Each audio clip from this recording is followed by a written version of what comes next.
Hello दोस्तों, मैं उमा शंकर आपको अपना चैनल ट्रिक बाय गुप्ता में स्वागत करता हूं। दोस्तों, आज मैं आप लोगों को बीए, बीएससी एंड बीकॉम अर्थात यूजी अंडर ग्रेजुएट से संबंधित महत्वपूर्ण बातें बताने वाला हूं। इसलिए आप वीडियो पर बने रहिएगा। अगर आप इस चैनल पर नए होंगे तो मेरे चैनल को सब्सक्राइब कर दीजिएगा। चलिए दोस्तों, आज मैं बताने वाला हूँ कि किस तरह से, जैसा कि यहाँ देख रहे हैं, नीलांबर पीताम्बर यूनिवर्सिटी मेदिनीनगर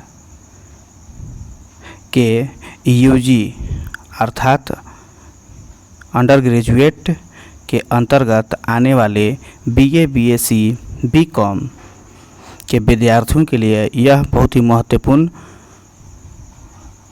बातें हैं। इसीलिए आप इस वीडियो को लास्ट तक देखिएगा। जैसा कि आप लोग जान रहे हैं, पहले हम लोग का बीए, बीएससी, बीकॉम होता था, लेकिन अब यूजी हो गया है अर्थात अंडर ग्रेजुएट हो गया है। और आया है नया बदलाव, बड़ी समस्या, अर्थात इसके तहत एक और नया बदलाव आया है। इसीलिए आप इस वीडियो में देखते रहिएगा। और साथ ही मेजर और माइनर सब्जेक्ट में कौन कौन से आप सब्जेक्ट को बदल सकते हैं और कौन सब्जेक्ट बदलेगा, और सेमेस्टर 1 के बाद कौन सी सब्जेक्ट को आप बदल सकते हैं, उस सब के बारे में हम इस वीडियो में देखते हैं। तो चलिए दोस्तों, हम समझते हैं कि यूजी क्या है और कौन कौन से पैटर्न एनईपी के तहत कौन क्या क्या बदलाव आए हैं, उसके बारे में हम लोग इस वीडियो में अंत तक देखते हैं। जैसा कि आप यहाँ देख रहे हैं, UG undergraduate BA, BSc, BCom के विद्यार्थियों के लिए मैं एक बहुत ही शानदार तरीके से बताने वाला हूं कि क्या किस तरह से आप लोग का बदलाव हुआ है। जैसा कि आप जानते हैं, पहले हम लोग बीएससी, बीए, बीकॉम हुआ करता था, लेकिन अब यूजी हो गया। यूजी के तहत इसे 2 पार्टों में बांट दिया गया। पहला जो ये पार्ट देख रहे हैं और दूसरा का। पहला पार्ट के अंतर्गत अगर हम लोग देखते हैं तो हम लोग का ओल्ड कोर्स आता है, अर्थात पुराना कोर्स क्या था और न्यू कोर्स जो एनईपी 2020 के तहत अर्थात एनईपी नेशनल एजुकेशन पॉलिसी के तहत नया सिलेबस जारी कर दिया गया है। उसके अंतर्गत क्या क्या हम लोग को क्या क्या परिवर्तन हुआ है उसको बारे में जानेंगे, और हमारा जो पुराना कोर्स क्या था उसके बारे में हम लोग इस वीडियो में देखेंगे। जैसा कि आप देख रहे हैं, यह आपका ओल्ड कोर्स के अंतर्गत पहले हम लोग को 3 साल 3 इयर्स पढ़ना रहता था, जिसमें 6 सेमेस्टर होता था। और उसी के अंतर्गत हम लोग कोई एक सब्जेक्ट से ऑनर्स करते थे और उसके साथ हम लोग सब्सिडरी के रूप में कोई सब्जेक्ट लिया करते थे। ऑनर्स को हम लोग प्रतिष्ठा कहते थे, जबकि यहाँ पर सब्सिडरी को सहायक विषय कहते थे। इसमें ऑनर्स जो आप ले लेते थे वही ऑनर्स रहता था, उसको आप कभी चेंज नहीं कर सकते थे। साथ ही जो आप सब्सिडरी में लेते थे वह सब्सिडरी भी कभी चेंज नहीं होता था। उसका आप जो सब्जेक्ट ले लिए हैं वह कभी चेंज नहीं कर सकते थे। लेकिन अब एक नया न्यू कोर्स अर्थात एनईपी 2020 के तहत नया कोर्स जारी कर गया है, जिसमें आप लोगों को बीए में 4 साल आप लोग को पढ़ाई करना है। कितने साल पढ़ाई करना है? तो 4 साल आप लोग को 4 इयर्स करना है, जिसमें आपका 8 सेमेस्टर रहेगा। इसके अंतर्गत जो वहाँ पर ऑनर्स पेपर हुआ करता था, लेकिन यहाँ पर मेजर सब्जेक्ट होगा, अर्थात मेजर सब्जेक्ट होगा जिसे हम हिंदी में मुख्य कहते हैं, जबकि दूसरा का आपका जो हम वहाँ पर सब्सिडरी के रूप में था, लेकिन यहाँ पर माइनर सब्जेक्ट होगा। मेजर और यहाँ पर माइनर सब्जेक्ट होगा। माइनर को हम लोग वैकल्पिक कहते हैं, अर्थात वैकल्पिक के तौर पर आप रख सकते हैं। यहाँ पर इस तरह से बताया गया है।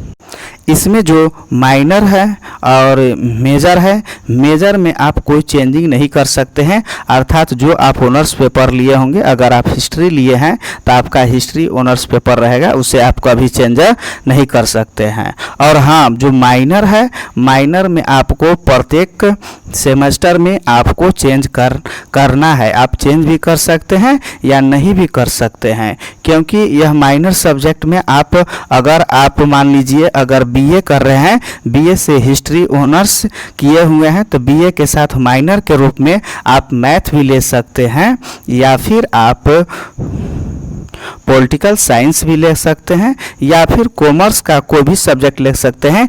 बीएससी का कोई भी सब्जेक्ट आप माइनर के रूप में ले सकते हैं। इसमें आप कोई भी सब्जेक्ट लीजिएगा उससे कोई दिक्कत नहीं होगा, लेकिन आपका जो मेजर सब्जेक्ट है वह कभी चेंज नहीं होगा। आप माइनर सब्जेक्ट को सेमेस्टर बाय सेमेस्टर चेंज कर सकते हैं। अगर आपका सेमेस्टर 1 में अगर आपका ज्योग्राफी है तो सेमेस्टर 2 में आप मैथ भी रख सकते हैं। अगर सेमेस्टर 2 में आपका मैथ है तो सेमेस्टर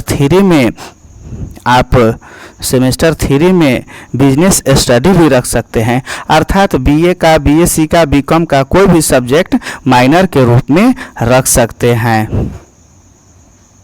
लेकिन पहले के जो देख रहे हैं यहाँ पर पहले में ऐसा नहीं था, लेकिन अब एक नेशनल एजुकेशन पॉलिसी के तहत यह निकाल दिया गया है कि माइनर सब्जेक्ट में आप चेंजिंग कर सकते थे। लेकिन पहले जो आप सब्जेक्ट ले रहे थे उसको आपको सेमेस्टर 6 तक उसी सब्जेक्ट का आपको एग्ज़ाम देना रहता था। लेकिन इसमें आप माइनर सब्जेक्ट में आप 1 साल के लिए कोई भी सब्जेक्ट ले सकते हैं और आप semester by semester minor subject को चेंज कर सकते हैं। तो मैं आज यह वीडियो जो हिस्ट्री ऑनर्स के विद्यार्थी हैं वे भी आप, अगर आपका मुख्य विषय हिस्ट्री होगा तो आप वैकल्पिक तौर पर कोई सब्जेक्ट आप चुन सकते हैं, या फिर आपको चेंज करना होगा तो आप चेंज भी कर सकते हैं या फिर नहीं कर सकते हैं। तो चलिए अब हम बताते हैं कि कौन कौन विद्यार्थी के लिए क्या क्या नियम कानून निकला है, उस सब के बारे में हम लोग देखते हैं।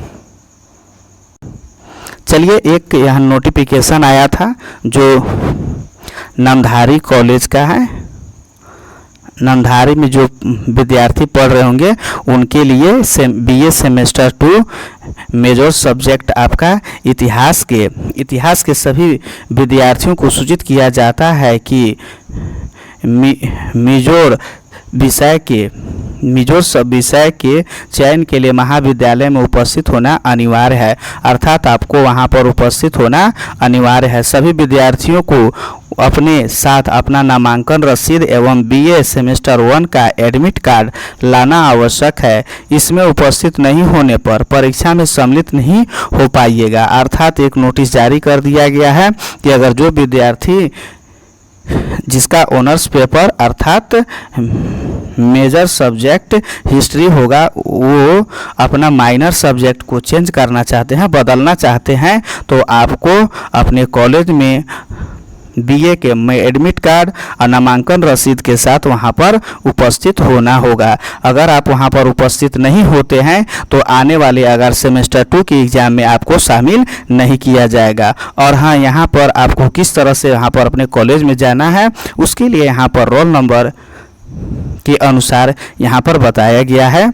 तो जैसा कि आज ही के दिन 6/10/2023 को रोल नंबर 231040 510880 से लेकर 10,036 तक था, जबकि 7/10/2023 को आपको 10,037 से लेकर 12,200 तक का विद्यार्थियों का वहाँ पर जाना अनिवार्य है।